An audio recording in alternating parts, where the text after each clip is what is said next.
Jan, you seemed quite disappointed when the game has ended. Can you please share your thoughts about the game? Well, it was, I guess, not much after the opening, but I guess after like this rook b8 move, I thought like he should have played bishop f8 and sack a pawn.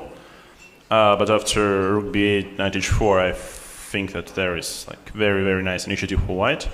Probably there were like different ways to build up. Maybe I should have tried not bishop takes h6. I played it at tempi, but maybe something like knight f5 also made some sense. Yeah, threatening capturing on h6, but it looked like so nice. But actually, I never could find like any decisive blows. A lot of nice tactics, but I mean, okay, I ended up going for this dry position, and I mean, from some distance, I missed this rook b3, rook b4.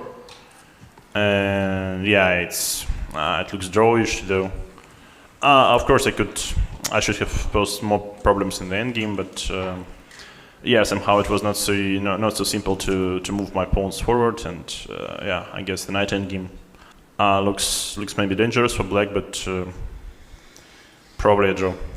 Tuding, how did you feel about the knight endgame, and what was the evaluation of the position after the rook trade? Well, first I thought it was an easy draw, but I realized it's not so simple, especially after the position he played king f4. If I go knight e4, it might lost because knight d3, knight d6, king e5, and he had many waiting moves here. Also, if I go king e7, I expect also a lost position because he has 2 pawns, and then he can go king g5 if he has a chance. And during the game, I thought maybe h3 is the only move to save the game. Right. To talk a little bit from the beginning, today you had the 20 minutes advantage on the clock right after the opening. Have you felt comfortable with your opening choice today? Yeah, this line I prepared some time ago, but then maybe rook b8, as he said, is too slow. I totally missed his idea knight h4, queen f3. I should have played bishop f8, but I was afraid of take, queen takes, knight c5 and b4, and I couldn't find the continuation after this position. Maybe I have some chance here. I should spend more time on this position. Right, thank you. And Jan, you had a long thought, and then you decided to play bishop to a2 on the move 16. Can you please walk us through this moment and share the idea behind this move? It was no idea. I mean, actually I wanted to play, let's say, put my knight on c4, so in case of bishop f8, meet with bishop e3, knight d2, knight c4. So I was struggling to find a useful move. So maybe I should have just played, I don't know, like bishop d2, bishop f8, and here rook d1, and then bishop e3.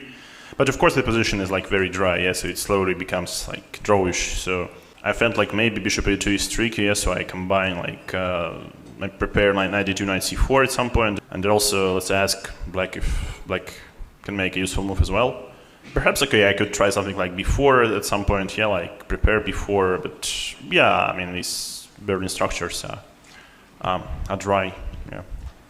Right, and also at this moment when you decided not to capture the exchange, the rook on b5, and instead you decided to capture the bishop, light square bishop, what was the reason that you made this decision why you didn't capture the rook on b5?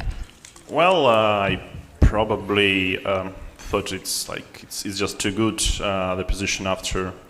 I mean, after I grab an exchange, if I'm not winning by force, it becomes like, I wouldn't say double-edged, but it's tricky, of course. Yeah, okay, like those pawns. And I mean, black has some plan. Yeah, like knight goes to f6, like another knight maybe to b3 or something. Okay, I mean, it should be winning, I believe, for white. I mean, at least some nice chances.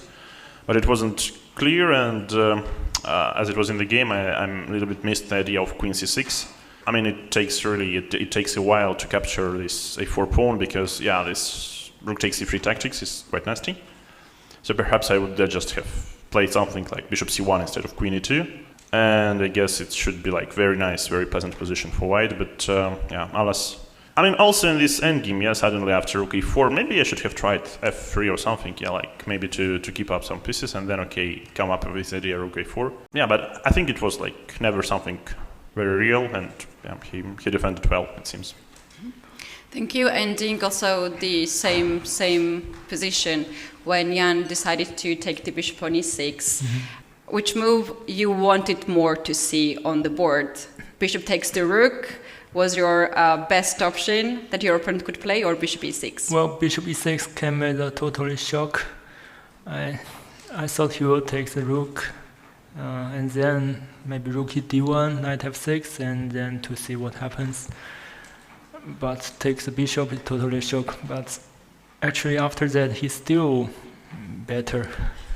It was not something that I expected, that I'm hoping for. Also, I have to fight for the equal after he takes the bishop. Ding, I think people have been really enjoying the number of different openings that we've seen.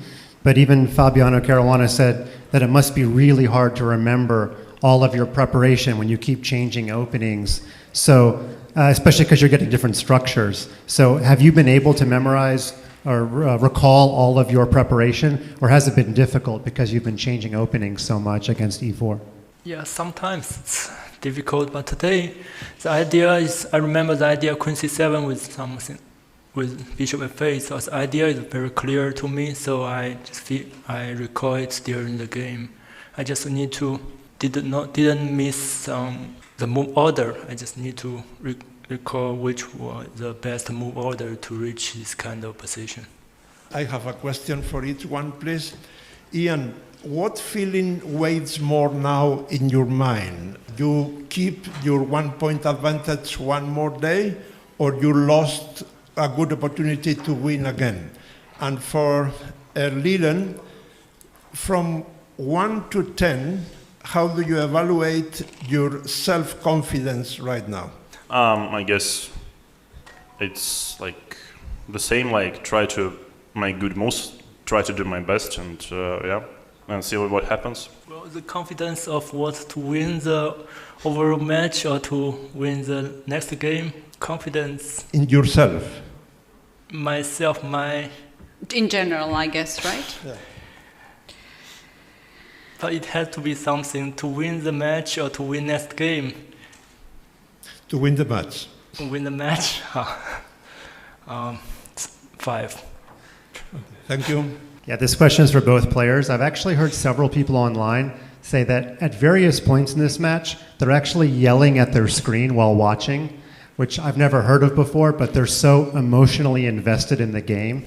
And I'm curious, have either of you ever watched someone else play a chess game and you've gotten so emotionally invested that you yelled at the screen or anything like that?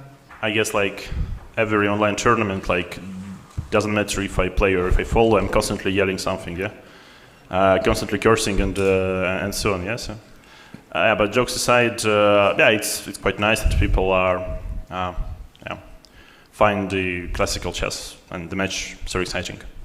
I'm not excited to watch the other games playing online. Are you more confident in your time management now compared to your previous games? It's connected. The time management, the quality of the moves, the length of the calculations, it's all connected. So I spent less time to calculate today, but the quality you see dropped a lot. How many pink shirts did you bring with you? For real, yeah? Enough. All right, so after the game, do you ever go back and watch the commentary or read comments on social media to see what people say? This question is for both of you.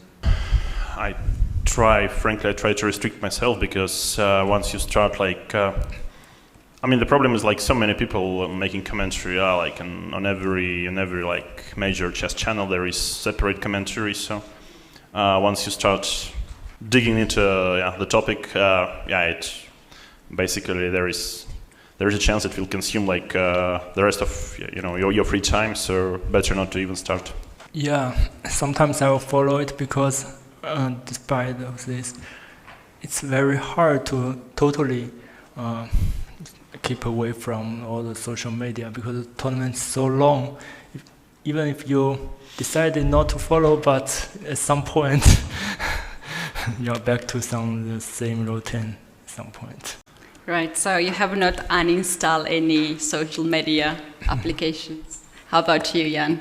Sorry?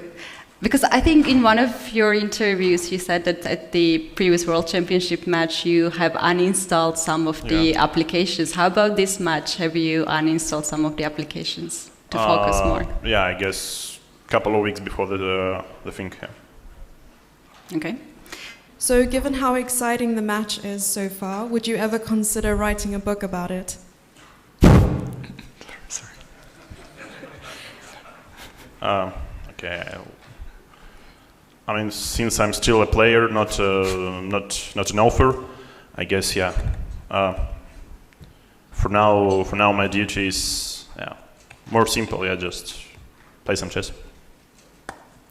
Right, that was the question to Jan, or we also want to know about the... Sure, since What about your writing skills? Yeah, it's not my job. All right, thank you.